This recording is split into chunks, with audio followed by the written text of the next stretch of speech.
We face the difficulties of today and tomorrow. I still have a dream. I have a dream that one day this nation will rise up,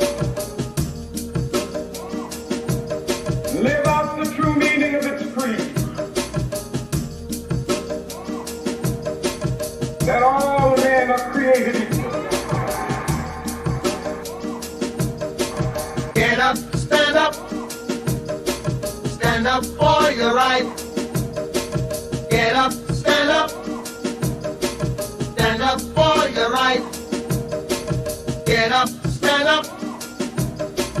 Stand up for your right. Get up, stand up. Don't give up the fight.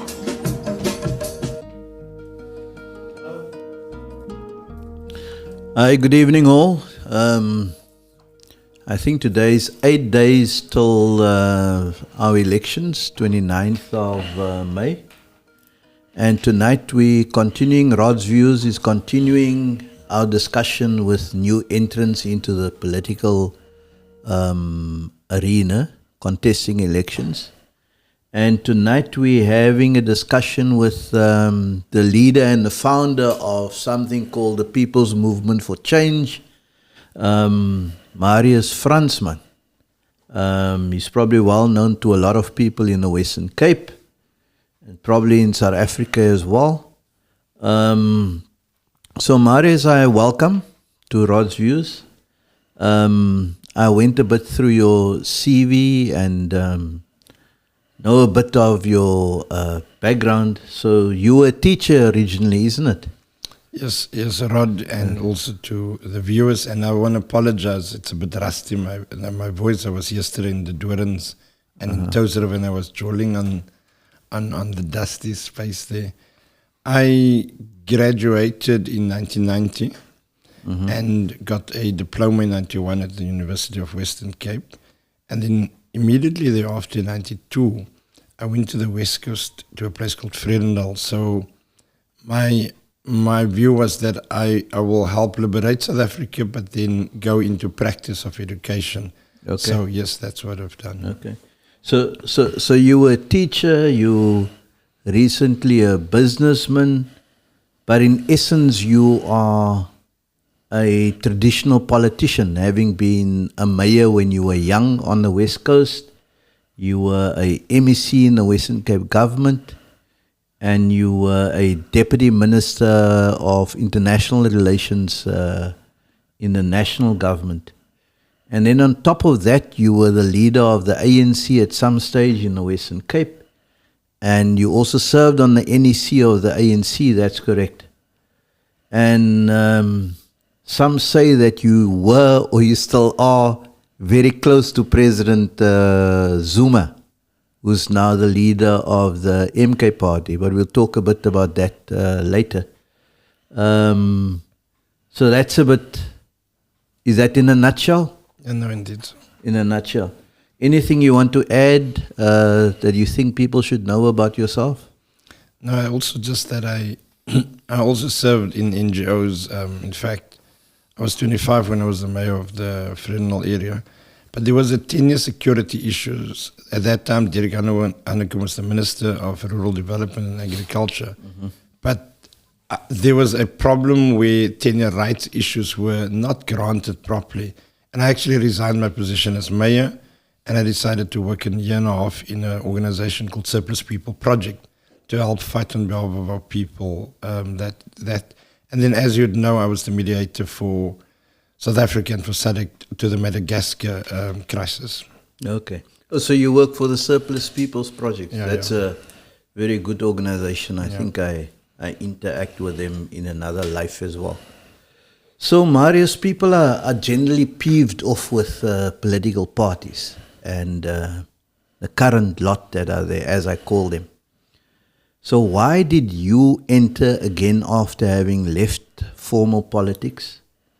And what makes the PMC different to these traditional political parties that people are peeved off from? It's a very important question, Rod. And in fact, I just came out of a meeting in East River where I told the people that I'm a very reluctant person that wants to go into politics, because it's not necessarily about the politics. Politics is about politica. It's about serving the nation. It's about serving a community.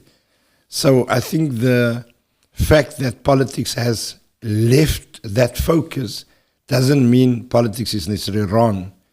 But there's a moment, there's an epoch that has arrived in the South African political landscape where people that are non-politicians have to step up. People that are civil society activists, people that are NGO specialists, people that are coming from business, small and big, that they have to step up. So 2 years ago, in fact, so that you also know that I have been approached by the African National Congress at a very senior level. Not now, this was 2 years ago, and asked that I should come back and play a particular role in the organization.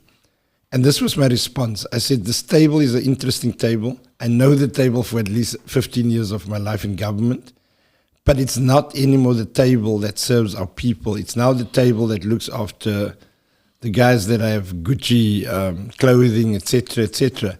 So I've decided to rather say, how can I actually bring the gogos and the ansanas of our communities into the center of body politic. The only way to do that, I believe, is for some of us that have experience in governance from different political parties, experience in society, to come to the network, to come to the table and then say, let's use us as a catalyst to get the younger people to be put in the front. So that's really the essence of it.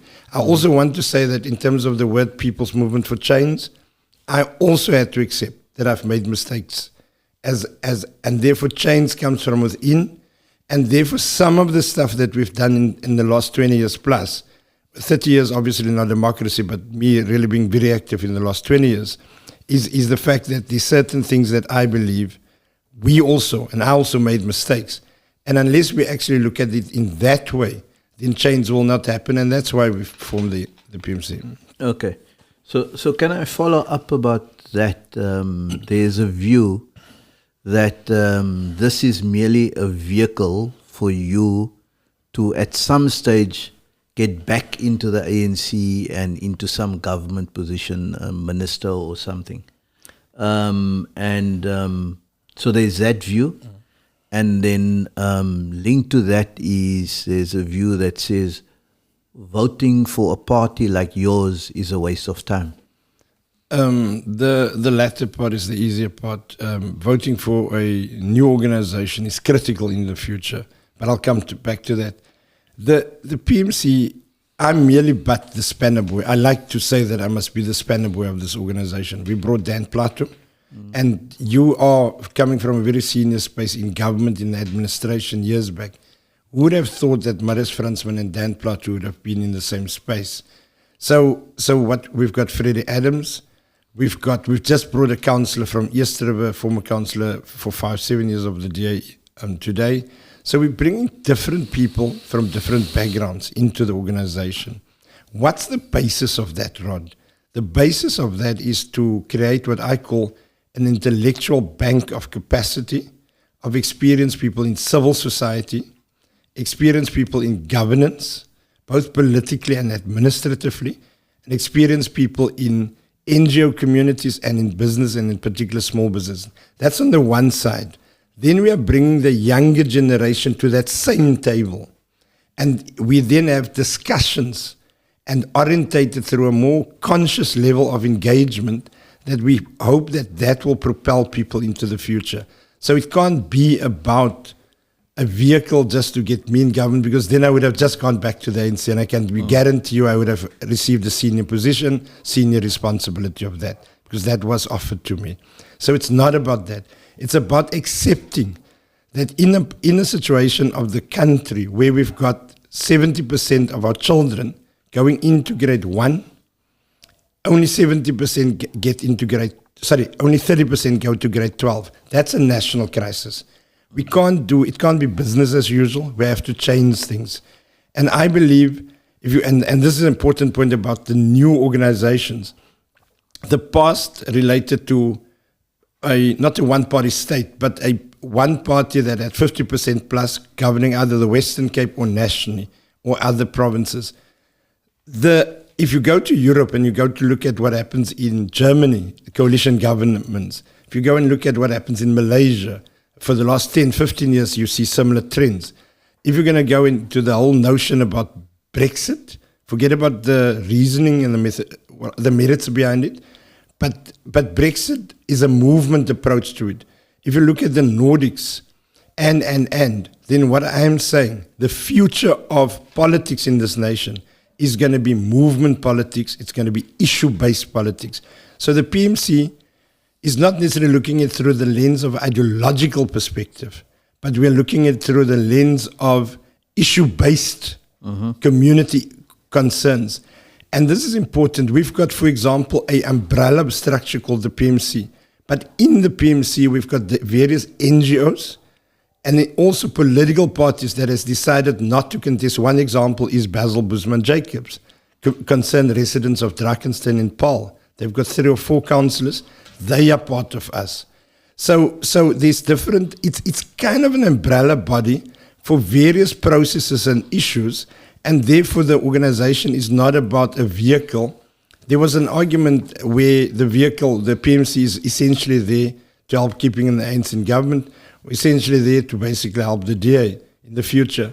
I can confidently say we're exceptionally independent, and that independence helps us to remain, should I say, issue-based, because that's going to be the future of our society. Okay, so you would say then the PMC is almost like a UDF light, or what? I can say that the PMC is modeled on that approach. It's an umbrella body for various streams of organizations. There's an organization called We Can in East River, Kells River area, Loretta Burgers, that's managing that organization. She and the whole institution has decided to come. But here's the trick of the PMC. You don't need to sign up as a member to partner the PMC. So we've got a strategy where we've got dual membership. So we don't denounce a person that for example, was in the PAC and want to work with, and suddenly we're telling that person you must choose. We don't do that. So we allow the people, because if you want to create intellectual bank of capacity, then you can't force people just to be in the organization itself. It's a model that we are testing. It's a model that tries to force against traditional politics. Example, you would know that any structure, even the structure where I come from historically, you have a leader and then you've got the top 6. We don't have that. We've got a flat structure. So around the table would be leaders of organizations that equally can help decide what needs to happen at the most strategic issues. It's a test, it's a model, but it's also, I've got a research unit, a small one. And it's also to look at the research processes of the next 5 years of how coalitions are going to merge, not merge as one, but happening in this country. And I believe there's a moment of remodeling governance in the country. And I think that's what the PMC is trying to look at. Okay. Before I get to some other issues that you want to talk about in terms of in your manifesto and some of the issues that South Africans and people in the Western Cape grapple with, I think there are 2 issues that that's swirling around, and let me put it to you. I think there's a one about the allegations and you and a guy called Mark Liffman and your closeness to them. I think he's a guy that's known that he's big mover and shaker in the underworld in the Cape. And then that's a one issue. And then the other issue is about you and that young lady from, I think she's from Delft, when you guys went to the Northern Cape on that infamous trip to the Northern Cape. What's your response to that? I'm sure it's there's people that say PMC, but then they bring that up. Here's your opportunity. I'm sure you've dealt with it many times, but here's another chance. No, but thank you. But just on the Mark issue, in fact, ironically, I was on Cape Forum, Heinrich Weingart's thing like 2 weeks ago, and Cameron Duggan, as the representative of the ANC, was there. And as I raised the issue of gangsters and contracts, and Alan Winde was put on the back foot in that process because he was there, Cameron responded and raised exactly the issue that you just raised. And this was my response. I said, I've never, when I was the leader of the ANC, I've never, because, you know, if you are a leader and if you are kind of working with presidents, there's certain things that I know as I'm sitting here that I would never speak about. So when he raised that issue and alleged and made allegations, and he made it as fact, because he said there was an athlon, I think, in 2012, an event, and the Sunday Times ran with that. When he raised that issue, I said, it's actually not fact. And this was my statement. I said, Mark was not invited by me, or even by Zuma for that matter, or the ANC in the province, to that event. And I did say I'm going to sue. For the first time, I said I'm going to actually sue somebody. In this case, I'm going to sue Cameron. But let me tell you what I said, who brought him. Now remember... Sorry, did Cameron say this with parliamentary privilege? No, outside? without parliamentary privilege. Cameron said, you brought it. I don't know why you went on this charade. I couldn't understand it because I thought... But in any case, this is what I said. I said, there's lots of secrets that we've got. Remember, I worked with presidents.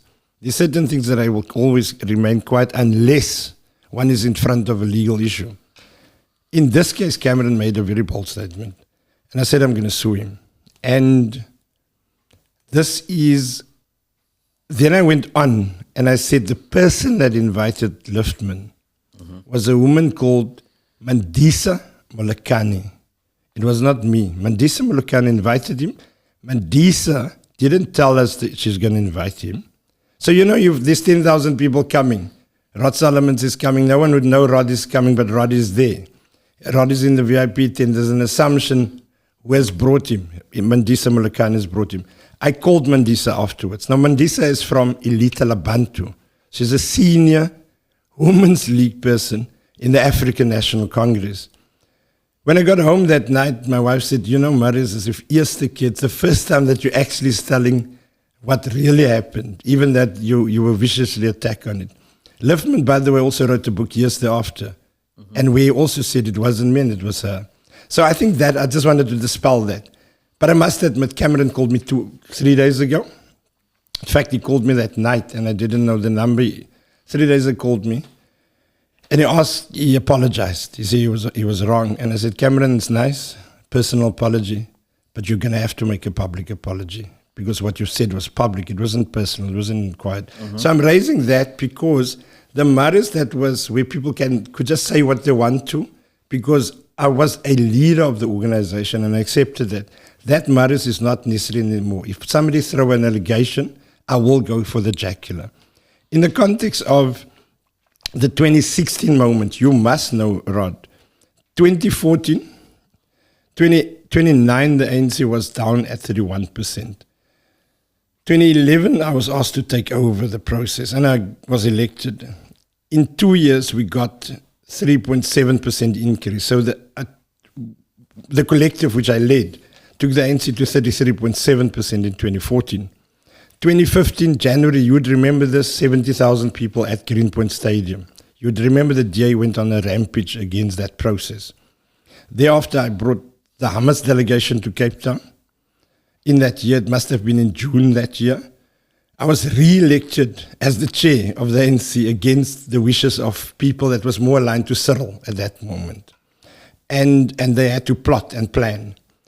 In October, I brought the Cuban delegation to Cape Town in 2015. So all of that happened in this year. So but all of this in lead up to this. To this issue. This is like three things, hectic things. But what people generally didn't know, we also had the Madagascar issue. The French government was busy trying to instruct the SADC processes on who to be the president on that in that interim phase of 5 years after the coup d'etat where Rablamana was pushed out. And I was the mediator, and I had to go and tell both the American embassy and the French Minister of International Relations at that time to basically back off, that this is a SADC process. And then you'd remember in 2015, the Jewish Board of Deputies also took me to the Human Rights Commission in the context of gentrification issues that I've raised. So I understood there's going to be an attack coming. Mm-hmm. I didn't see the blind spot. I didn't see this one coming. This one came from behind. It was a 26 moment. It was the moment of motion of no confidences. It was a moment of understanding that Marius will go to the national conference in 2017 and will make sure that I'm taking 200 delegates to basically vote in a particular way. So I understood the attack. That, Rod, I have no vengeance. It happened. The process happened. There was definitely, it was whatever was said, it was not so. So that's not the issue. For me, the issue was, it was a moment that tried to, it was deep and personal because it had to try and, the fact that I didn't fall into depression is possibly just God's will. But it was an attack on the psyche of a person. I can safely say that that process is over. I've decided not to after that, fight the ANC. You didn't see me, for example, go on a vengeance trip. A very important thing that happened in that year was Andrew Langene was the chairperson of the Integrity Committee. He wrote 2 opposing documents. Now, you and I know he was 88 years old. It couldn't have been him writing those 2 opposing documents, recommendations on this issue. Now, what do you do if you've got a hero of the revolution, which is chair of the Integrity Committee, and you now have to make him a respondent 1, for example, in a court case on this issue? I've decided not to. I've decided to let bygones be bygones and move on. So Marius, so having said all of that, so are you saying those allegations around the young lady, it was a honey trap moment? On the 26th of December 2015, I got a message. Boxing Day. Nou, wat maak jou Boxing Day? Wil jy nie sê nie, okay. No, you braai and stuff. Dankie. We've got a family get together. Lekker rustig. Yeah. So on the 26th of December 15, I got a message. You will see what we will do to you in the 104-year celebration. It wasn't an anonymous message. It was a factual message from a person. So that's what I got. But you know what? At that time, you get always, threats. You're not taking it too serious. 2 weeks thereafter, I was hit so hard with that allegation. So that's what I want to say to you. I don't want to continue speaking about the issue. There's a simple reason. I'm clear it happened in a political space. There was an attempt. It didn't work. Technically, one can deal with it if you want to deal with it. But I hope this is not for that. Okay. So how does your wife, or did your wife, handle all these, I'll call it, grenades that were thrown at you? She responded very simple. She said, look, you guys are in the hard politics. At times you guys are giving it out, and at times you're receiving it. So there was no sympathy at home. There was a reality. She said you knew what you let yourself in for. In the political space, yeah. Okay. I see there's some questions. Someone asked, can you expand a bit about intellectual bank of capacity? Yeah. People seem to be intrigued by that. Rod, let's agree. And linked to that is, what is the ideology of the PMC? Because, you already answered it because you said your focus is on issues, not really ideology, but let's hear your response to those. We've got a center-left approach. So, for example... Center-left? Yeah. Like Julius? No, we've got a center-left approach. Okay. We've got if you deal with issues of land, we will look at the land issue through the context of historical imbalances, and then look at it through land transition and land transformation. If you look at the issue of ocean economy, if you look at fishing, I'm just going to give you an example about how ideology linked with issue-based stuff. Today, our people, say 50 years, 80 years ago, the fisher people of the West Coast or any coastal community in the old Cape provinces could gone in and they could have gone and catch the fish. Then the quota system came in by the apartheid regime.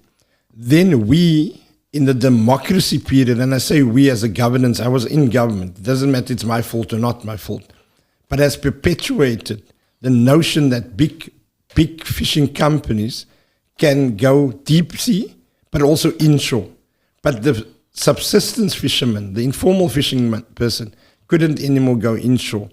Now, when from an ideological angle, we will look at it from a center to center-left perspective to say, how do we redress? And I will come to the economic Odessa. So we're thinking there must be economic Odessa, but back to your... So ideologically, that's where we stand. We're definitely not a new liberal, so internationally, we would have an internationalist agenda, a pan-Africanist agenda in the context of Africa, and therefore also an agenda through the eyes of what I call, in a sea of poverty, there cannot be an island of prosperity. Your question about intellectual bank of capacity. It's time for professionals to stand up. Now, why is this now very important? 30 years ago, we have gone into our democracy. You as Rod Solomons was a beneficiary. I would view it because when I got into legislature in 1999, you were there as the senior administrator, as a DG or head of department. But you would have been a beneficiary 10 years before that, where the ANC would have sent you to international places on study tours in the context of ready to govern. Now, what happened the last 20 years? The last 20 years, there is no political school, and I'm not speaking party political school. You don't have a proper governance school anymore in the society. And the PMC is saying, why don't we do this? Why don't we look at models, Singapore, China, in Africa itself, in Europe, and you look at it, you bring professionals, you bring retired engineers, retired senior administrators, semi-retired professionals, bring them around the table, and let's discuss how best to put in place for 10 years now, meaning 10 years into the future, strategic issues that can help uplift the bar that we've set to the lowest level. And that is what we call the intellectual bank of capacity. There's a young man called Muhammad Boltman. He's 20, he's just 21 now, I think a week or two ago. He's a candidate on a list. I think he's the youngest candidate on any parliamentary list. He's a candidate. Having him with people like us in the same room, I was a beneficiary to that, Rod. I was 24 when I was in the PC of the ANC, and leader Dala Umar was there. So they gave us space. Today's leaders of 70 or 65 don't want to give the young people space. And my reading is, we must put ourselves there, orientate, and then step back and let them to continue. So that's really, if you ask me the intellectual bank of capacity, that's what we're trying to achieve. You know, when I go through your manifesto, I'm intrigued to see that you guys unashamedly put family at the center. Why do you do that? And you guys are not the ACDP. Yeah, I think the ACDP doesn't have the primary authority over family values. Okay. I think there's a moment in this country that we have to, and I'm pushing this thing by virtue of the belief that if we can get it right, that we put the Gogos and Sanas in the center. Now, who's that? Who's the center of a family? It is the granny, it's the mother, and it's the single mother even at times. And we are saying if we create, so our theme is family, community, and opportunity. So if you take those three things, we're essentially saying back to basics. Back to basics with the intellectual capacity or bank of capacity that support the back to basics model. And we are then arguing that let's not talk about delivery, service delivery, issue-based stuff in the air or like superficial. Let's say, here's East River. I'm going to give you a classical example about the Ballaball. The Bala Bill, again, I'm raising it in the context of your point about the ACDP. We're saying put God back into the center. Now, why is it now important? Because there's moral decay in our society. There is an extreme sense of crisis. Now, why is that crisis there? It's there. I've just raised earlier the point about 70% of people not getting to matric, children. But on top of that, you've got a 60% youth unemployment and unemployability. You've got official figures of 32% unemployment, and you and I would know that it's possibly closer to 50% unemployment, real unemployment. And if that's the case, the question is what is the buffer to defend and to help support our communities? And our argument is, let's actually look at who's these families in the community of that geographical space. Let's then take that. Let's take the religious sector. Let's take the NGO sector in that community. And let's take the professionals of that community. And let's have a discussion on how to redress the inequalities and those things. I was, you said something very interesting now as well. Put God back. And there's another, I think he's a friend of yours, Gayton Mackenzie, also say, God immediately, put God back. And the children must pray at school. They don't do that anymore. So are you and Gayton singing from the same hymn book? No, Gayton, the PA is the PA. Okay. The other day, Gayton and I was speaking, and he says we would have divergent views. As I'm a Congress person historically, and a Pan-Africanist. So no, I think it's a bigger issue to grapple with the crises in our society. And the crises in our society, the real issues currently is people need hope, but not from a narrow populist way. When I'm raising the issue of values, it's a value-based society that we are talking about. And that value-based society, whether it's spiritual, whether it's people that do not believe, but there's certain value-based in our society. I was shocked. Years ago, there was a DJ of education. And years ago, I raised the issue of, but why do we not have 10 points in schooling that's about the value-based in our communities? And the answer is no, the former National Party guys saw it as it would be social engineering. But it happens in America. If you look at outside of every American house, there's a flag. If you look at in Cuba, it's there. So whether it's now socialist or capitalist countries, it's there. So what we've gone wrong the last 30 years, we have left the value-based issues of society. And in most cases, that value-based from school level or children level, it is in the house through the eyes of the religion, through Muslim, Christian, Hindu, or et cetera, and I think that's it. Okay. So I read through your manifesto, and I was quite aghast that it's a manageable. It's 10 pages. It makes most interesting reading. But then you also have 20 fundamental issues to be addressed, or your program of action that you talk about. I think. Just to those who are watching us, I think do yourself a favor and read it. It's 10 pages, only 10 pages. But Marius, why don't you guys do more to make people aware of it, or you guys are doing it, but we're just not seeing it? I think it's probably the shortest offering or manifesto around there. And then the follow up on that is, what sets your manifesto apart from the blah blah blah of all the others that are out there? I think our manifesto, which I still struggle with the word manifesto, you will also pick up we didn't say it's manifesto. Not saying that. Vision and mission it's a statement, a vision statement. And then you will have 30 pages, which is now not in the base document, which we call a program of action, more implementational framework plan. So that's what it is. the basis for that is that we think in order for us in the next 5 years to get certain things sorted out, we need to look at it very, very practical. Now, also there was another friend of mine that confronted us and a lot of other parties over the last 12 months with the notion of a people's convention, and you were that person.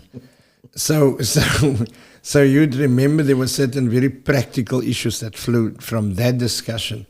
But your process, your intention was, I think, a very noble process. It was intentional, and it was to say, here is an administrator that understands society. You and I know, Rod, that I would have not been on the side of the 2016-2017 space of Cyril Ramaphosa will be the answer to the problems of our country. But it is beyond individuals, I think. It's about the way the system of governance has been packaged. Why would we, I believe, put a different offering? Our offering doesn't look at the individuals. Our offering doesn't look at the individuals and or the superficial stuff in it. I'm going to give an example. One of our fundamental views about our documents would be, let's re-engineer the state and the spheres of governance in its outlook. So we will argue for less provinces, but we will argue for relook the concurrent pieces of legislation. So the PMC thinks that the way the state is structured was a compromise in 94.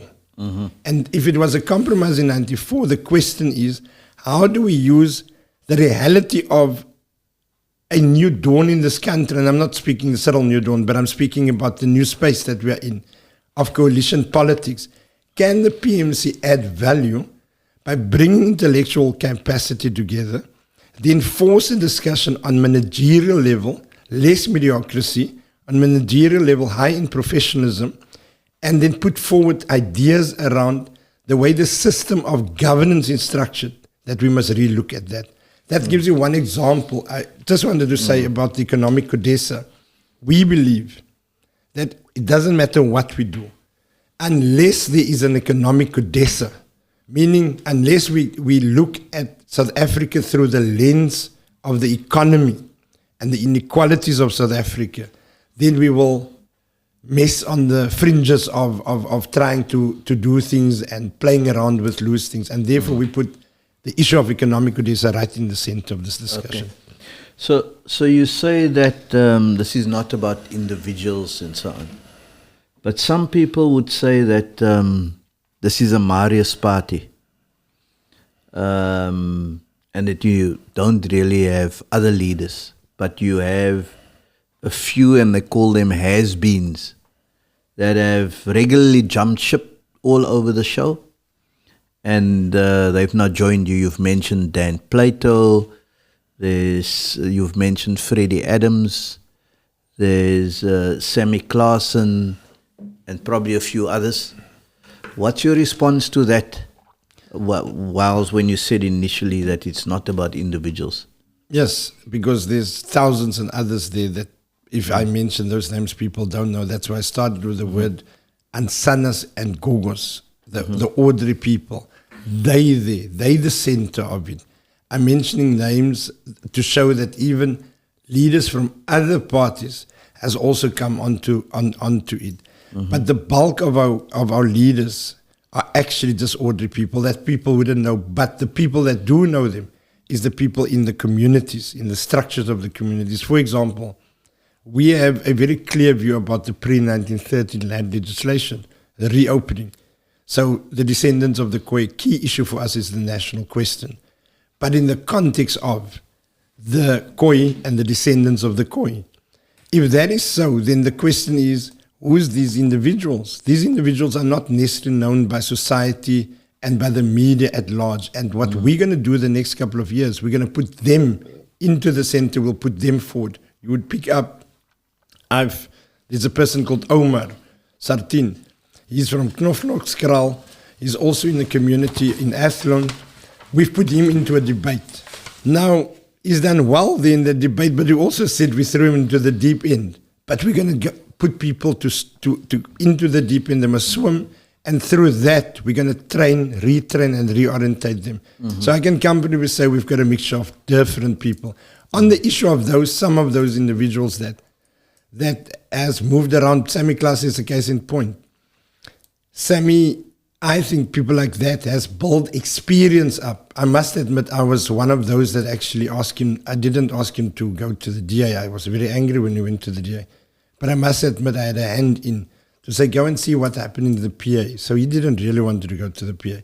So I think at that point, 5 years or 4 years ago, so I think there's people out there, in my view, is there's lessons learned through the lived experience of people. And we are now saying, let's bring it all back to the center. Okay. So I want to ask you another question, but let me move forward. Let's talk about some other stuff. Let's talk about some global stuff. The two vexing questions so one is Russia and Ukraine, and the other one is Palestine and Israel. What is your the PMC position on that? And what do you say to others like the PA, in particular your friend Gayton and Action SA, who argue that we should focus on South Africa before spending so much energy on Palestine and so on? Sorry for that. So what's your position, and then what's your response to that? The world is a complex place.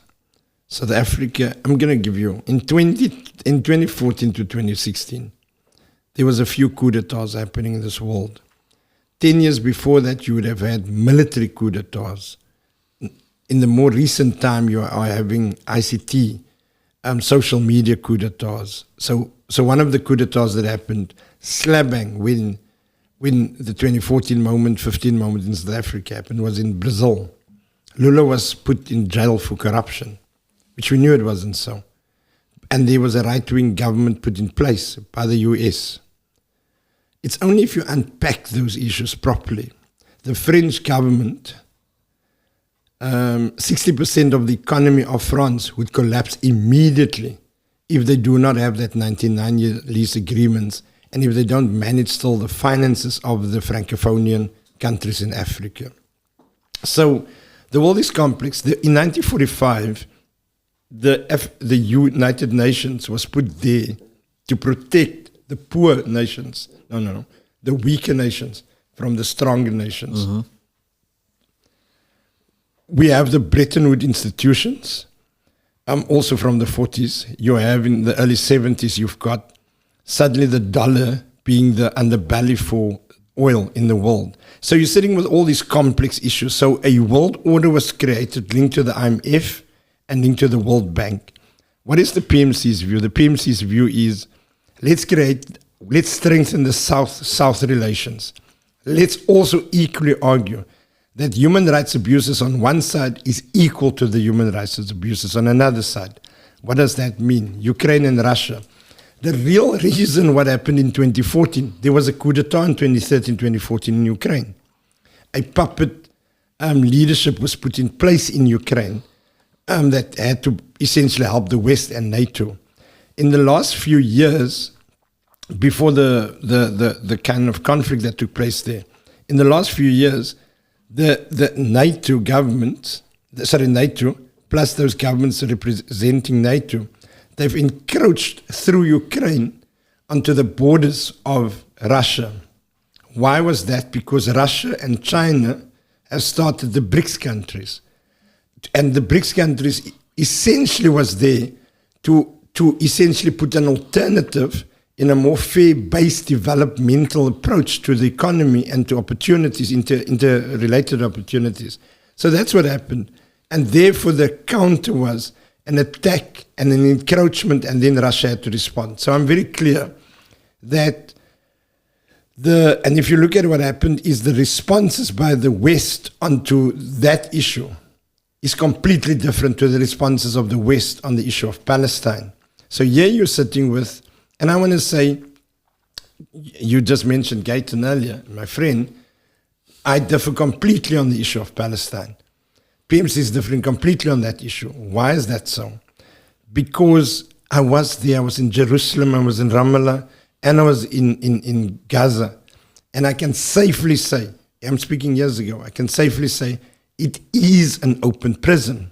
But now that open prison has been destroyed, and people essentially they want to do is break the moral fiber of a community and the depth of that society. So we stand against the issue of genocide, against the Palestinian community. We don't believe it is an equal issue here. It's an issue of the strong against the weak, and the US and the hypocrisy in the world. Remember what happened when the American ambassador alleged that South Africa has put weapons On the ship. and people were saying it kan maar net pyle en bogies gewees het in that context. But then there was that onslaught. The American state, EU, UK are funding weapons, and they're moving weapons into Israel to fight, for example, the people of Palestine, and even the humanitarian aid in that process. So we're clear. We believe that it was correct what the government of the country was doing in terms of taking to the ICJ. It's going to throw up a different issue that the re-engagement about the Bretton Woods institution and the link between United Nations Security Council, lack of a permanent seat of Africa on that, as well as what it is essentially fair and equal on that basis. So those are our positions. Okay.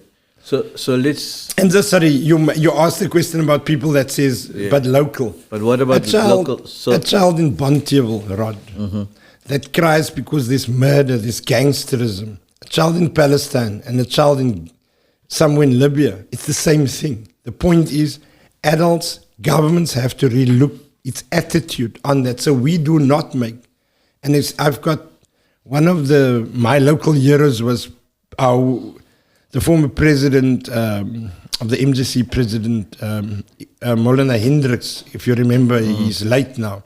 But he used to say, a Muslim in South Africa must equally march against the problems and service delivery in Cape Town, as well as the genocide and the attacks against Palestinians. So that's our position.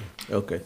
So that's a good move into national issues, South African issues. Unemployment, and you mentioned earlier, it's about 50%. It's a massive issue. Give us a snapshot in what would the PMC propose or do to address that. Maybe you can talk from a national point of view and also Western Cape. I think we need less talk, more do. We need less meetings and more action. So there is a budget. There is a national budget. In the Western Cape, for example, if you're sitting just in the Western Cape government and you're sitting with 80 billion plus, and you sit in the city with 80 billion plus, you would have 200 billion. And I'm just practical now. So nationally, the same question. Then you need to look at what is the infrastructure cost. Then and this is where our economic Odessa, we then will say, what is the drivers of the economy? The drivers of the economy, say in the Western Cape, but nationally mining. There is the issue about the ocean economy. The ocean economy currently potentially have a 200 billion opportunity there. There's oil and gas. There's alternative energy, wind in the north, like Northern Cape and in the north, the sun, and in the wind and wind in the south. So if you take 2 or 3 of those economies, if you take the textile industry in the Western Cape, if you take that, if you then and the agricultural backbone of the economy, then what we are saying, you take those ones, you then look at it, you juxtapose it by what is the people's interest. What is the people saying in the communities? What is it that they want? And how do you create then jobs? You essentially create a massive, and this is what we believe, let's create a massive construction site. And how do you do that? So when you build the road of It looks like everyone is saying about a massive Yeah, construction site. but I don't think everyone knows what they're talking operation. So let me be practical. So you've got 100, you've got a 300. I see even Fadil Adams said a massive construction site. But let me speak about 300 million rand construction site. 300 million, if the government department now put out a tender for 300 million rand, it can only go to 9 companies. Only to 9 companies. If you look at who those 9 companies, it's white companies with a black director, right? But that black director got the company. What they then do, they perpetuate. Then they appoint subcontractors and they load off to those subcontractors the challenges and the difficulties. What is the PMC saying? The PMC is saying, wait, take that road of 300 million, take experienced engineers that worked on R1 billion or $1 billion projects, make them the project managers. And why is it only going to 9 sites? I don't know if you've heard about the Construction Industry Development Board, CIDB. Now the CIDB says that only they graded level 1 to level 9. So level 1 is a small company. Level 9 is a big company. But it's not their experience in construction. It's how much money is in the bank. That's how they look at it. We are saying, take a project management entity of retired or semi-retired engineers, then cut it up, take that road of 300 million, cut it up in pieces, and then make sure that you create work opportunities, but then link that work opportunities with trade center opportunities. So we're not arguing CETAs, we're asking trade centers. We're arguing the link between a trade center, the skill, and the economic potential that's there. One of the other examples that we currently are thinking through is the ICT. The 4th Industrial Revolution. You and I, we've got nice phones here. But I can't work 2% on that phone. But ask that Leighton Bontevel when Kailicha to work on the phone like this. They can make magic on the phone, on a PlayStation. So what we are arguing is, let's take our children, let's put semi-retired, retired, and basically the call for volunteerism of those intellectual bank of capable people. Let's bring them into the link with those individuals and let's reorientate and create mass opportunity. So there's for each of these sectors, energy, fishing, agriculture, we've got lines, and that's why we call the program of action. We've got subsequent plans in place, but we're arguing, and we've called on other political parties to accept the thought of an economic CODESA. Okay. So obviously one can engage some further about that. Let's go to crime. It's a huge issue. People don't feel safe in their communities, and women and young children don't feel safe. What would you practically do to make sure that people are safer in their communities? And then tell me, what's your view about parole and the death penalty? I think let me deal with the death penalty. We are against the death penalty. You can't have the death penalty. I mean, like I was listening to Mazizole about the death penalty, and I was saying to him one day when I knocked into him, like greeted him, I said, Chief, if the death penalty, if the way you're arguing death penalty, then you should have gone already now to the death penalty, because the DA has argued you're a corrupt person. So I think we must be very cautious to be populist in our thought about certain of these things. I do believe we need very harsh crime, very harsh sentences, but the judiciary, you've got a problem here. You've got national, and that's why I'm arguing, and you are a governance person, so national, provincial, and local.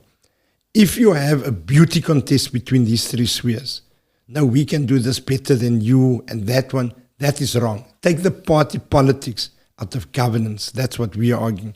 So if you've got law enforcement on the ground, you've got province, so we don't support that you have sophisticated CIA cameras here in Cape Town that needs to, with drones and multi-million-dollar investment in that, whilst you could have put and deploy more resources right into the center of the community. So we're saying, take the budget that there is and reallocate that budget into the areas of hotspots. Where's those hotspots? It's in the communities.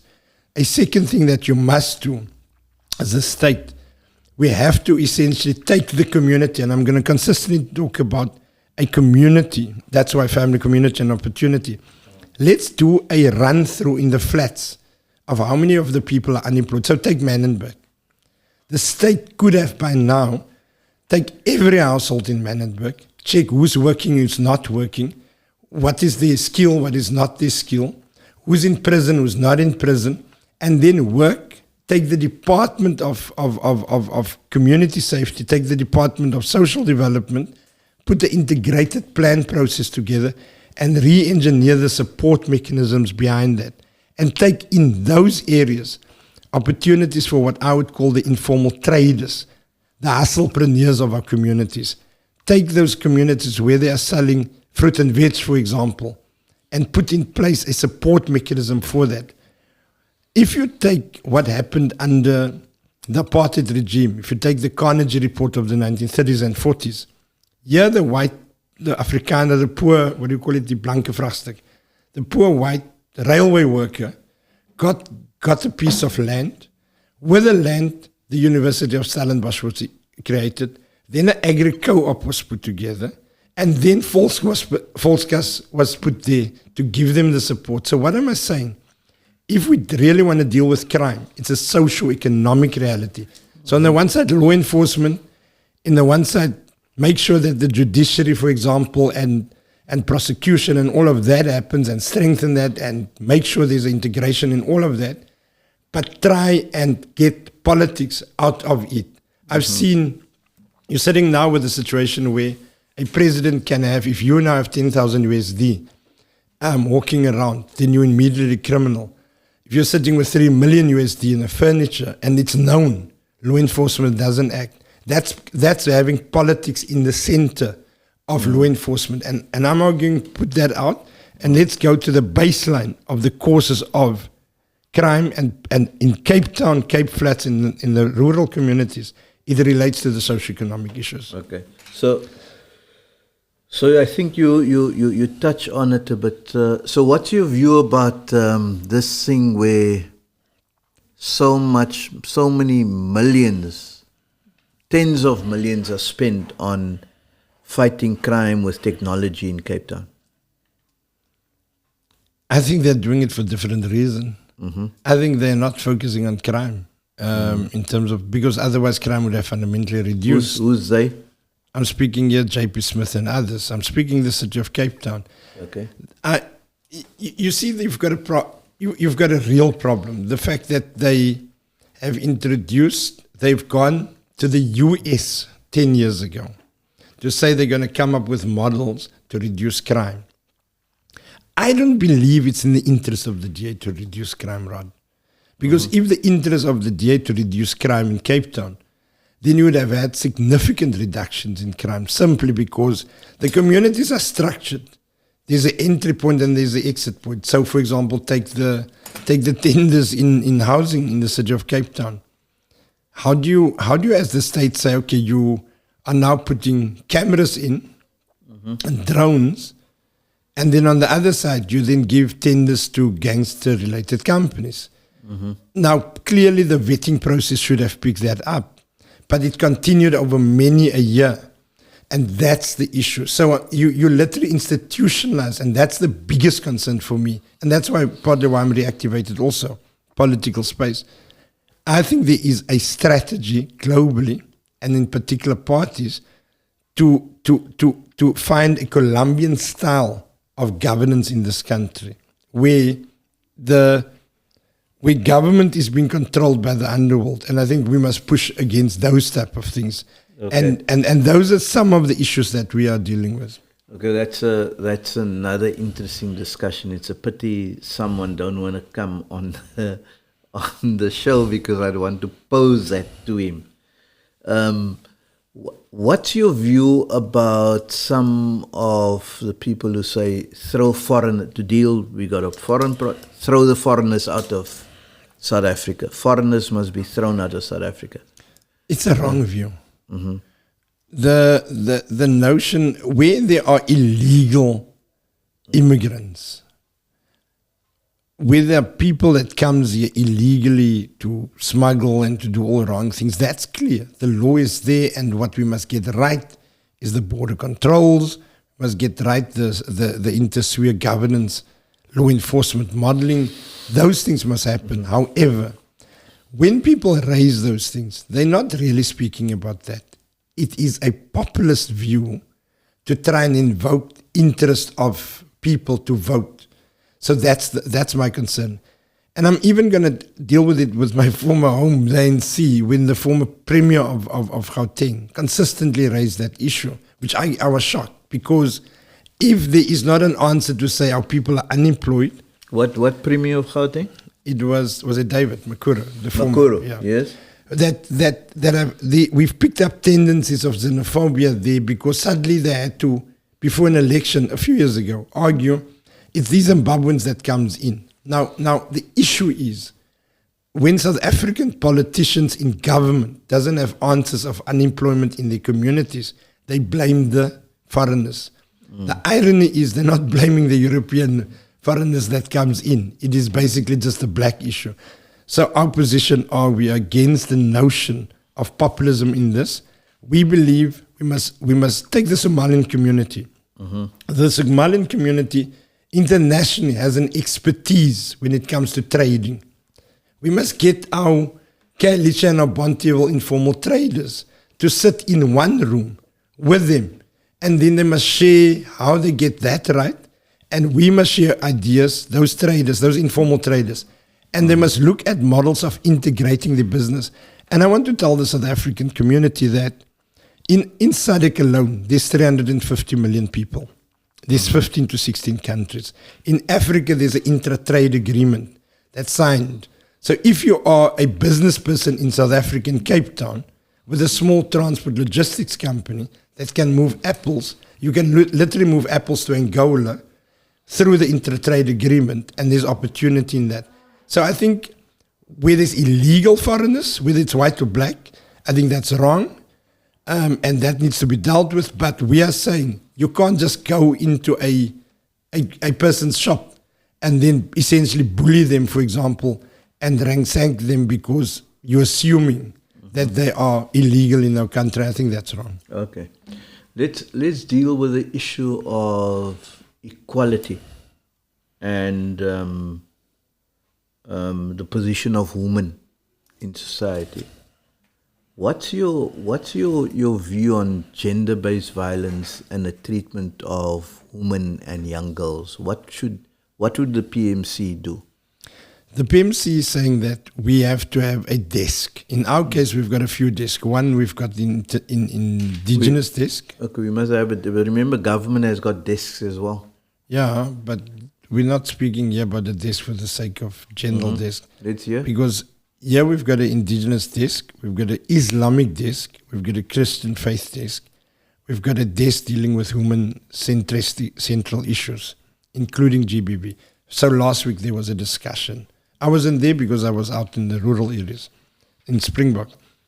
But 280 women came together with men, and they then discussed a program of action that when we are sending people into government, and the key thing here is we have one pillar called politics. We've got politics, we've got economic and civil society. So PMC is not just a political structure.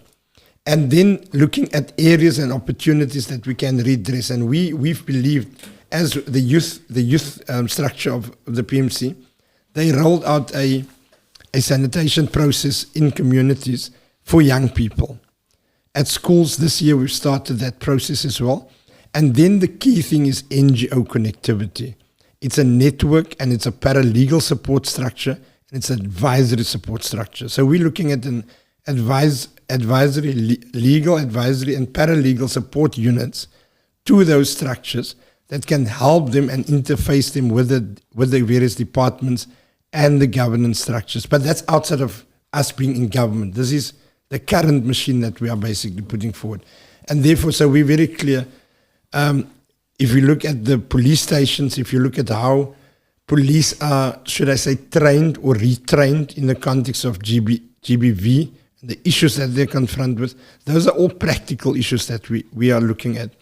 In the context of the women empowerment, I've just mentioned We Can earlier in the discussion, in the beginning. That program, Loretta them, is dealing specifically with women support mechanisms. But PMC believes with a women support network, it have to be coupled with opportunities in terms of small business opportunities in those areas. Otherwise, it's a recycling. Okay, so let me ask you practically, how many women are on your candidate list? Look, we've got quite a few. We've got a lot. But the candidate list, let me just explain the candidate list. You obviously know that we've only registered in October. In January, we had our first, not launch, but first press conference announcing that we will stand. In February, mid-February, out of nowhere, the IEC brought out a regulation that in 3 weeks we had to put 15,000 names up if we want to sign voters, if we want to contest. It's the first time in the history of the last 30 years that happened. Normally it's 1,000. So that threw us a little bit out. However, what we believe, though, is that we've got a small list. So we didn't do what political parties do. If you look at it's fine. No. But I hear that. No, but what I am saying to you, if you look at the Western Cape legislature list, we've got 4 people. And if you how look many at are the women? national, it's 1 or 2 people out of the 4. If you look at the national one, it's possibly 16. There would be also 8 or 9 people that would be women. If you look at then it's region to national. So we've got fair representation of young people, of women, and of men. Okay. So let's talk about corruption. So I want to practicalize it. And you mentioned this, the money in the couch. So if there's a serious allegation of corruption, serious, I'm not just talking about a small little thing where they want to set someone up or so on, a serious allegation against someone in the PMC or even against you, what would be the PMC position on that? Look, we are dead against corruption or any of that, but what we will not allow is the fact that people use it for political play. I'm going to use an example. When Rasul and Fransman, Ramadakana, them were ousted, in normal process in 2009, they essentially say that we stole 10 to 15 billion rand from the coffers. Anyone in governance knew that wasn't true. But on the ear of the ordinary person, it made sense. You were head of department, and this is not an interview about you, but you were the head of the department. There was allegations against you, but that wasn't necessarily true. So what we believe, though, in the context of any allegation, that it have to go through a particular process. The notion that you can just stand up and wake up and make allegations is a wrong notion. And I think we fell into a trap. We had the state capture. The people that actually, I believe, engineered corruption in this country is actually not mentioned in the state capture report. How is it possible that if you look at, since the beginning of the state capture report, Paduas has escalated the interest in the fishing industry, in the air, like the aerial in the air industry, and in the harbors. Meaning, I think there is a way where the notion of corruption is being put against black people, African, colored, and Indian, and then the real corruptors of our society at times is actually those that were ripping the state off pre-94, but they are disguising it as if they are not the corruptors. So I think there is a discussion required on this point. But when it comes to corruption, and not allegations only, when it is real, the PMC will have a hard line, including the issue about myself or including anyone else. But we will not tolerate a situation that is being used for party political fights. Okay. What will you guys do to get the best people into government, and they're not necessarily PMC supporters, or must they be PMC supporters to get them into? What would be your approach? The PMC sorry, the PMC is organic. I said earlier that you do not need to be a member of the PMC to add value. So let's close our eyes and let's look at it over the next 2 years. This election is over and we just started and we'll make our impact. But over the next 15 months, and this is what I really believe South Africans must look at, everyone, over the next 15 months, the whole country, its body politics will change. So I don't believe we've reached our 94 moment. Our 94 moment is in 2026 and 2029. What does it mean? The city of Cape Town will lose its government in the city of Cape Town, the DA. Every other municipality in the Western Cape will lose it. In Northern Cape, the same. In Gauteng, it's already there. And in Eastern Cape, 90%. So if we drive together from here, the day after, two years from now, you're going to have all municipalities until the beginning of Namibia coalitions. It's ocean economy, it's fishing economy, it's agriculture, it's tourism, it's culture itself, and it's oil and gas. There's an IDZ in Atlantis, there's an IDZ in Boegoebaai, Port Nolloth, and there's a special economic zone in Atlantis. PMC's view is we're calling on people to come to the table, to engage us, to sit with us. Who's going to be the ambassador? When we must negotiate for opportunities, we're not going to look at government. We're going to look at administration, we're going to look at institutions, and we're going to look at the international community, business. So we're going to call on people to come to discuss, and to bring your professional skill to the party. And we believe we must take out of that a process of deploying people into various portfolios. And it doesn't matter what's their color or their race or so on? Yes, no, definitely not. But at the level of the indigenous community, the descendants of the Khoi and San, the Breinkind, I do believe, and the PMC has a view that it's important that we must look at the vulnerable communities. Whether that vulnerable community is in the Eastern Cape when Kaliche is a traditional leader, that's a vulnerable community. But in the Western Cape, the old Cape area, it's important to look at the descendants of the Khoi and San in a particular perspective and dealing with a national question. We, for example, have called recently, I've done it 15 years ago, recently I've called again, possibly for a sunset clause on the notion of affirmative action in the way it's being implemented. Okay, so let me get onto that. You call it the national question. I call it the Western Cape question, because we're talking about the Western Cape, and some of the other parties who are here are even more blunt about that. What are your views about that? Give us a sense, how will the PMC, if it's in government, how would you guys deal with that in a proper way?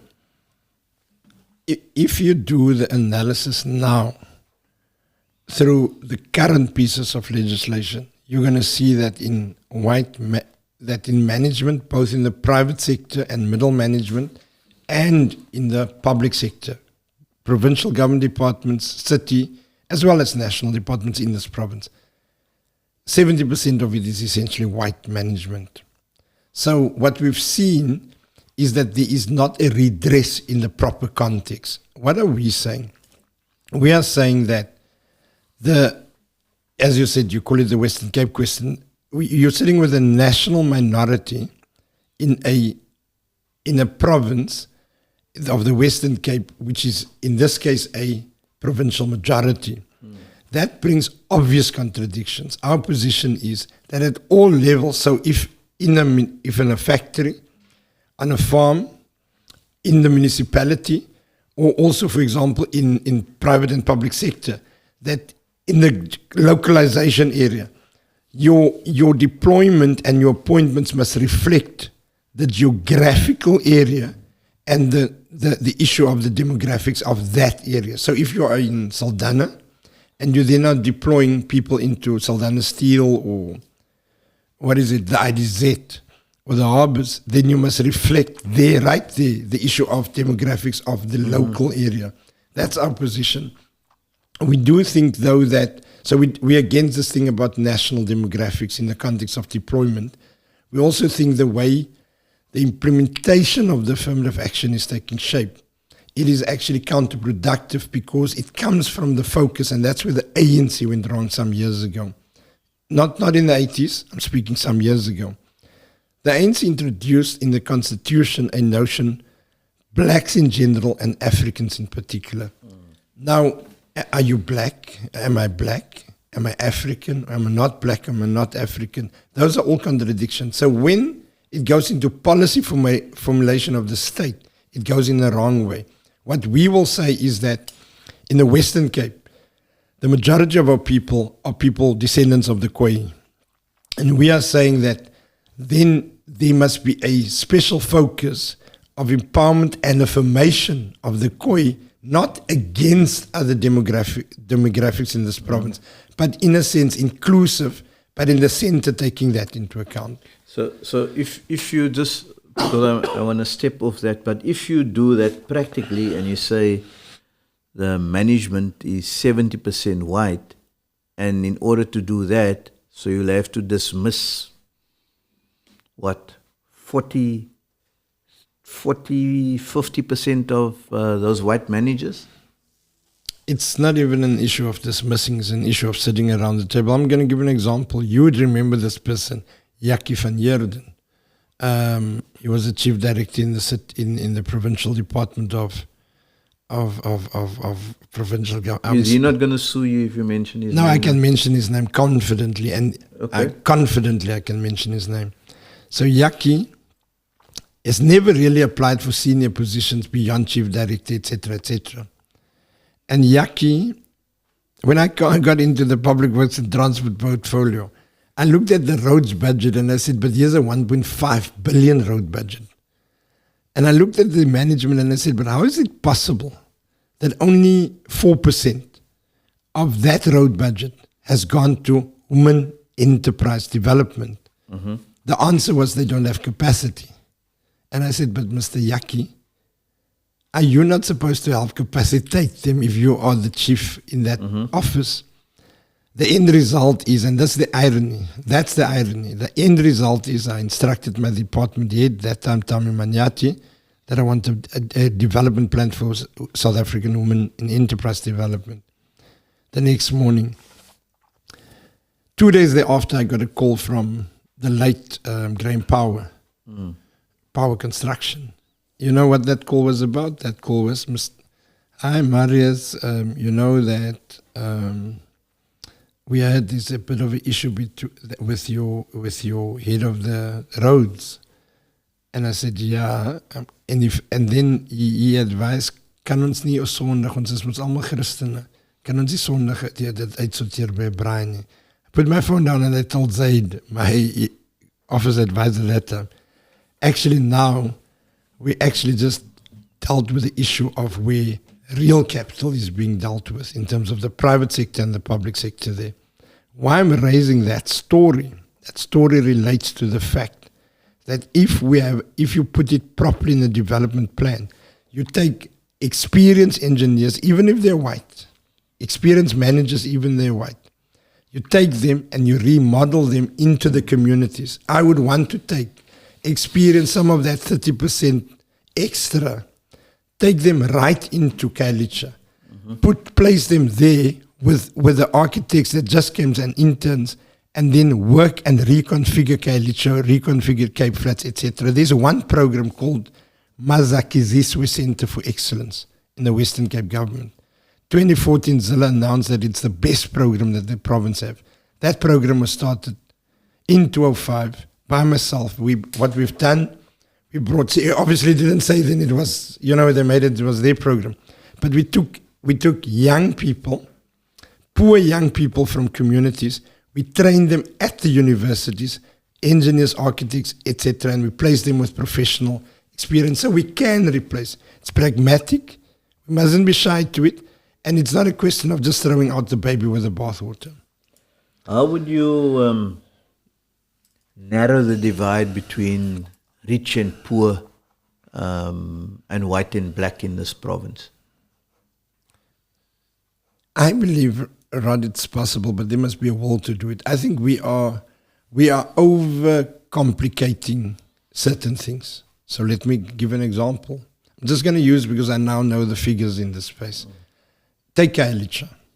If you've got 1.2 million, 1.3 million people in Khayelitsha, it's got 4 access points. There is assets in Khayelitsha and in Mitchell's Plain. Where does the taxi, those 2,000 taxis, where do they throw petrol in, diesel in? Caltex, Shell, BP, etc. If you want to narrow the divide between rich and poor, and you want to create less dependency on the state, and you want to create socioeconomic opportunities, take the small operator. I'm speaking public transport. Golden Arrow moves 1.5, no, they move 240,000 people daily, and they get a subsidy of 1.5 billion rand. They get a donation of 1.5 billion rand, a grant. The taxi industry moves 1.5 million people daily. They get no subsidy. Now, if you get a subsidy, like free, you don't need to give it back annually. What do? You buy new vehicles, you maintain it better, you have a professional service, tires and so on. So we are saying, let's re-engineer our township economy, let's re-engineer our Cape Flats economy by looking at the asset-based values that's there, put business opportunities, linkages into it. Another example, and then literally you can actually create a stake, create equity for people in the public transport, in the fuel industry. What will that do is the question. It will, if you've got a taxi and I've got a taxi between Khayelitsha and Bellville, and if I know I can have other asset value and wealth opportunity, it means I don't need to be dependent on pushing you off the road every day. Less crime, less problems. The very last opportunity is in Mitchell's Plain, the informal traders market. If you take Mitchell's Plain, if you take Khayelitsha and a few others, the informal traders market, currently, where do they buy the fruit and veg? They buy it in Epping. How many agents are there between them and Epping? And how many agents are there between Epping and the farm? So what we are calling for is looking at the inequality gaps in a practical way with a government that's enabling, the government, the city and the provincial government, when we are part of those governments, must then put in place economic development department that look at Mitchell's Plain informal traders and all of these informal traders in these areas, give them proper permits, but with the permits, give them access to funding opportunities. And the funding opportunities then must create a warehouse where they can buy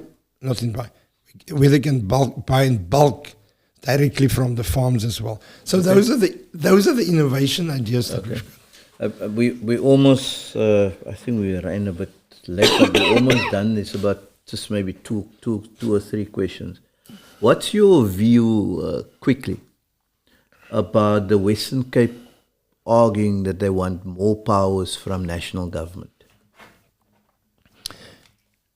And would you, if you become premier, would that be your approach?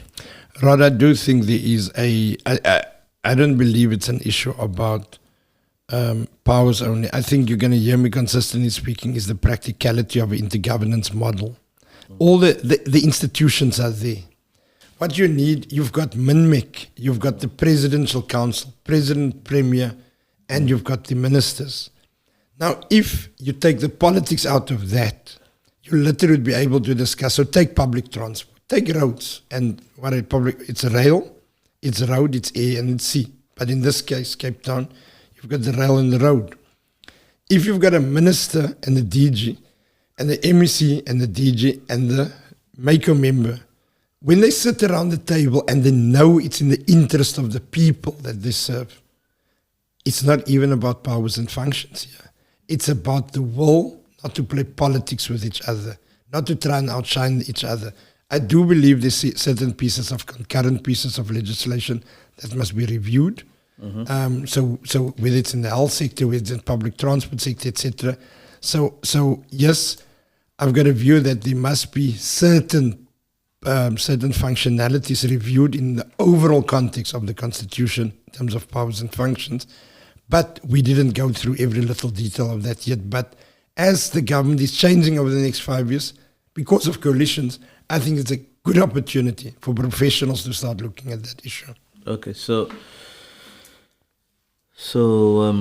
let me get to,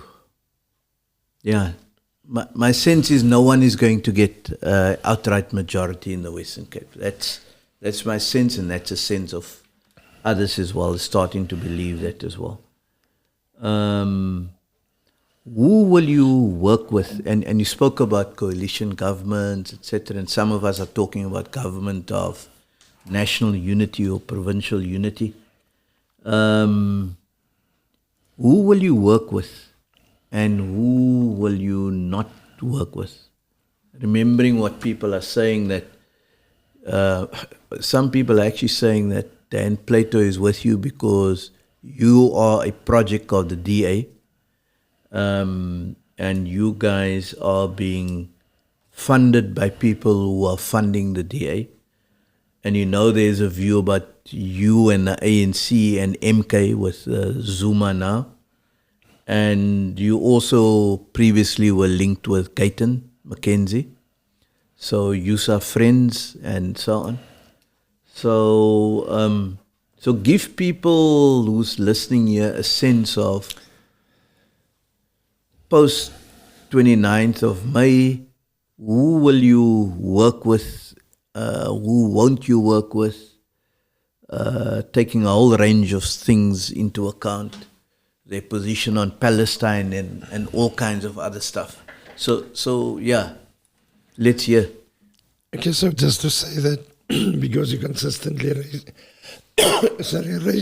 and no? Yeah, have of your tea or something. Nee, dat is daarom nog aan, dat is beter. Look, Okay. Rod, you consistently raise the issue of friendship. Friendship, yes. Let me say that if you've been around the block like me from a young age, I've got friends all over. I've got friends in national government departments. I've got people that's very close to Cyril. That they know that I don't believe that the Cyril was thanks so much, was the answer to this country's issues. But I'm very close to them. I've got friends in the Patriotic Alliance. I've got friends all over. But I've got ideological differences in most cases.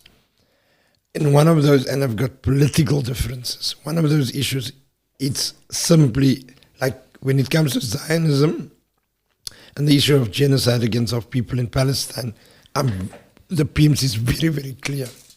So do that make me hating everyone that's currently in the ACDP? No.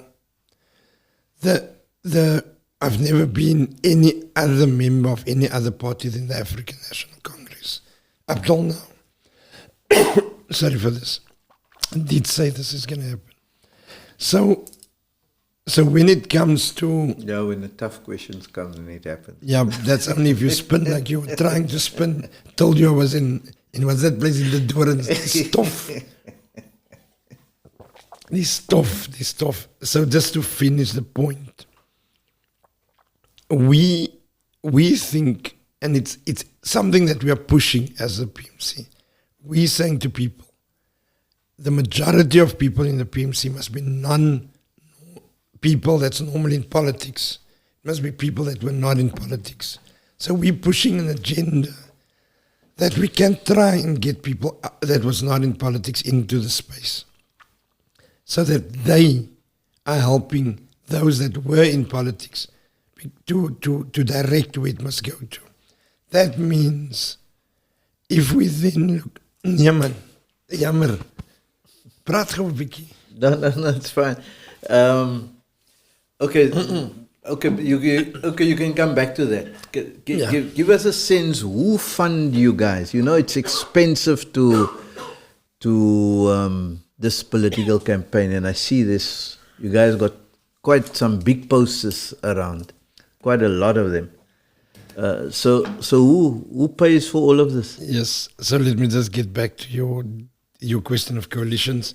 The next 5 years from now, South Africa, every province will be coalitions government.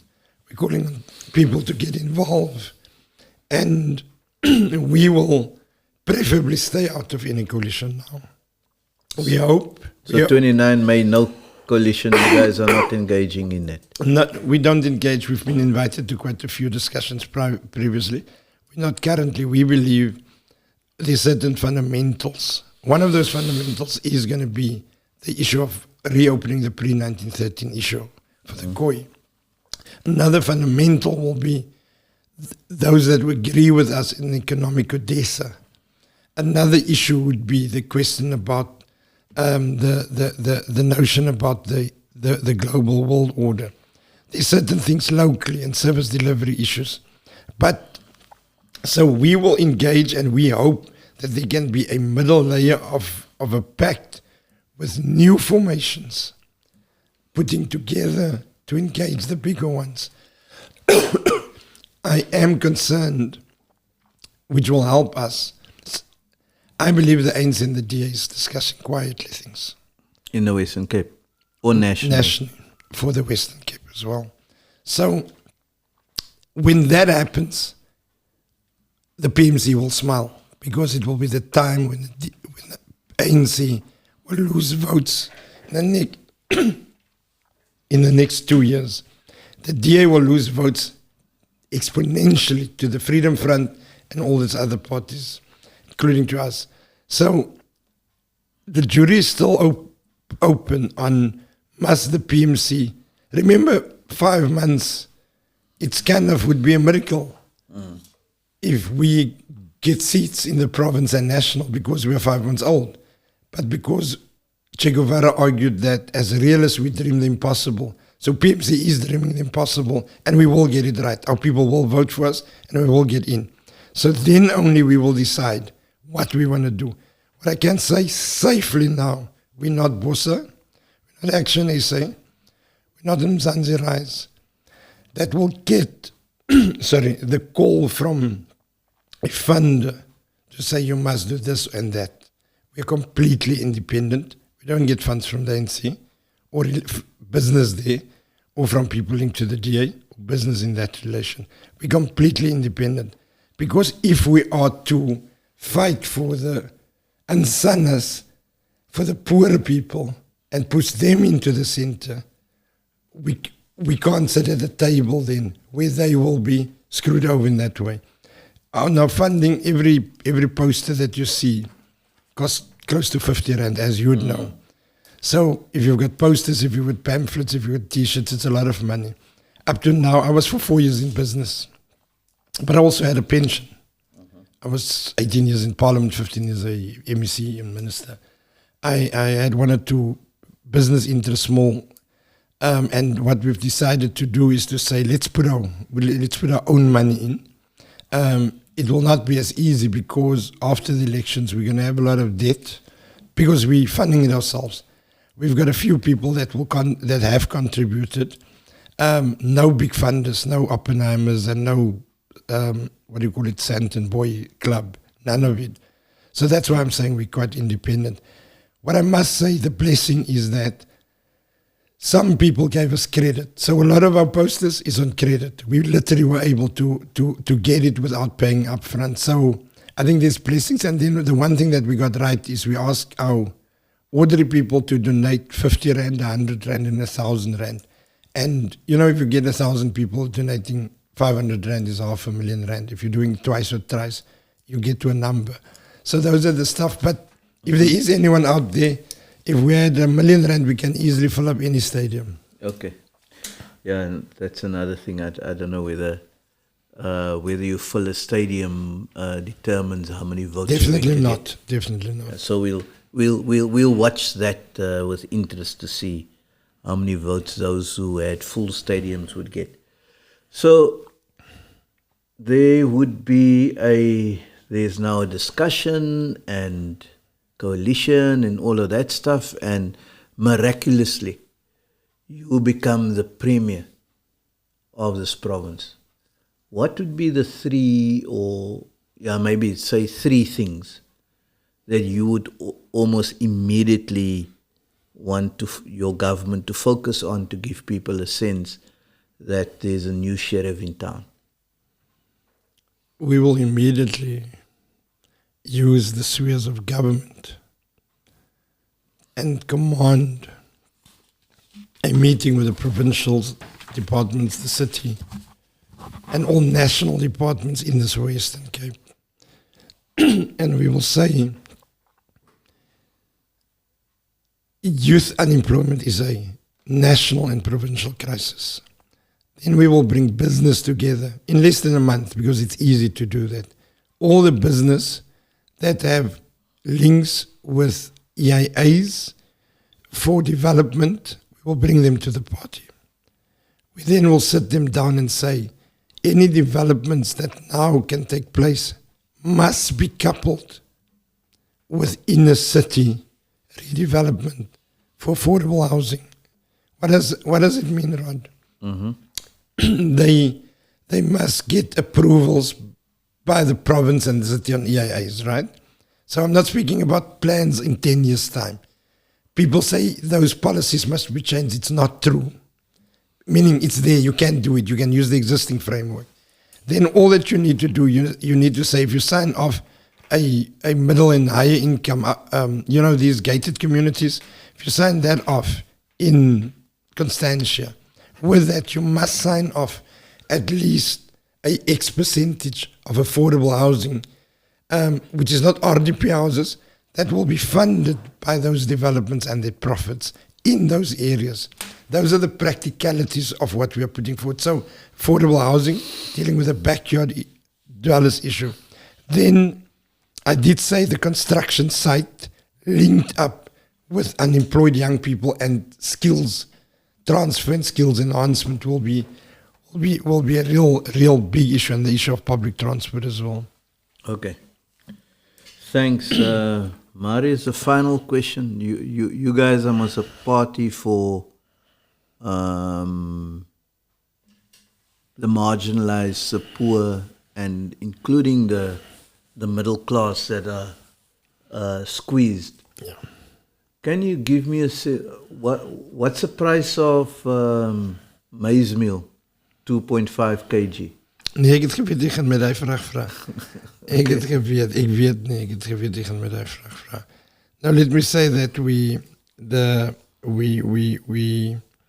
have a discussion, we've got models, we've got a unit that specifically deal with issues of pricing. I think I raised with you the issue of the fruit and veg and what people are paying at Epping Market, because we had to go and make that assessment, what I'm saying, as well as in the front end. I was in Mitchell's Plain at the informal traders market the other day. Looking at that, we bought stuff there, naartjies and aardappels and so on, and then the farm. But you didn't buy maize meal? No, but I personally must admit, I don't know the price of maize meal. Okay. Sit die uitrein. Ek weet net, dis baie geld.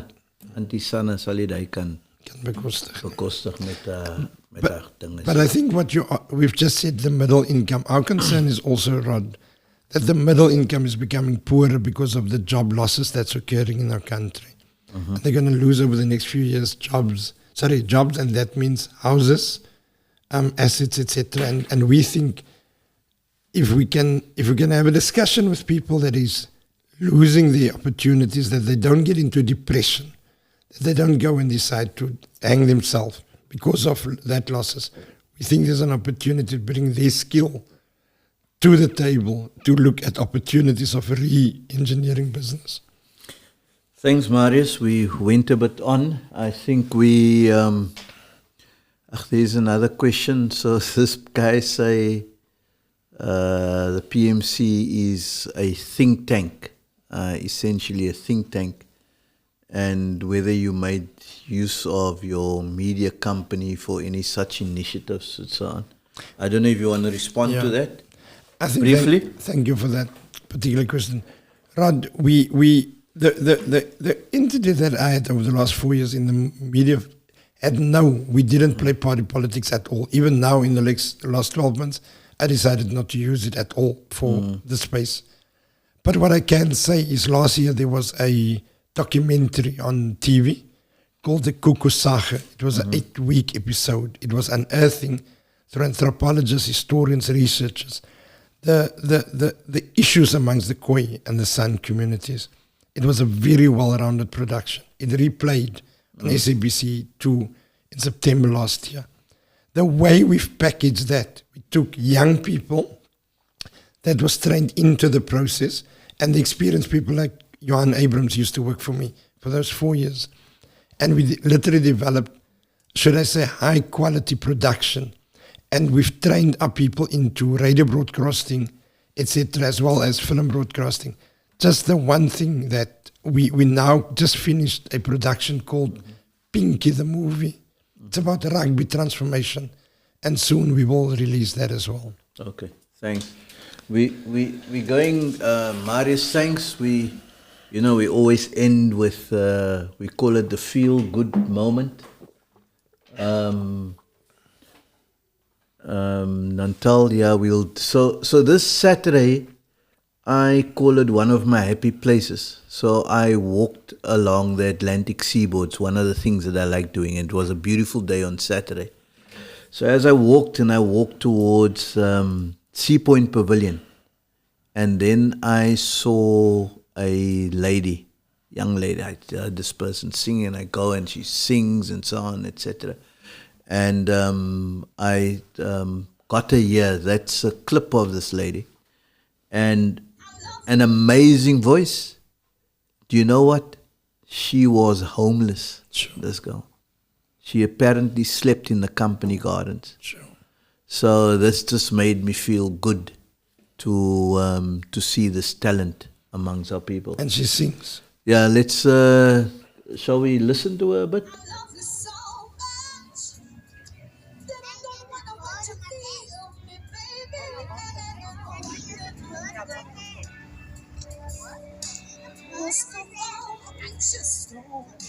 just don't want to feel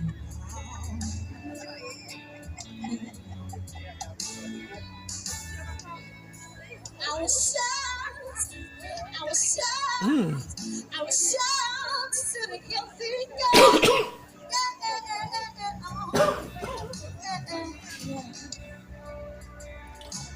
Of your kiss and your warm embrace.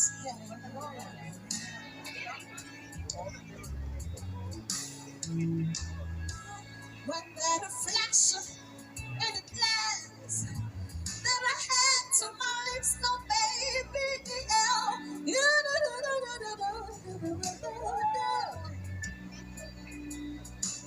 refill the tears down my face. Yeah.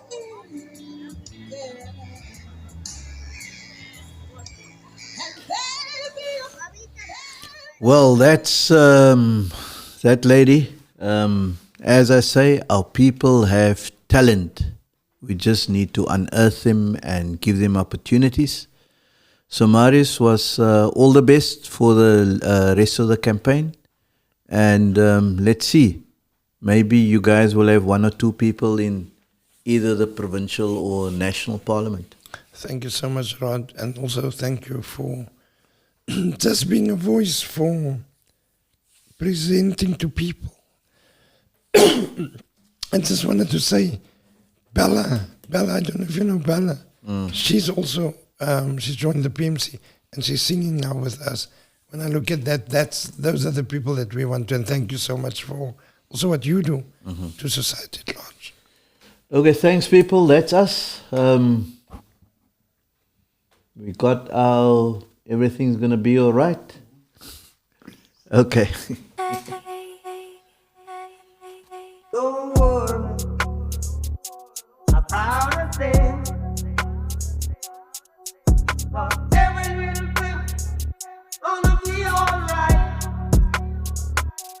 Singing, don't worry about a thing. Every little thing gonna be alright. Rise up this morning. Smile with the rising sun.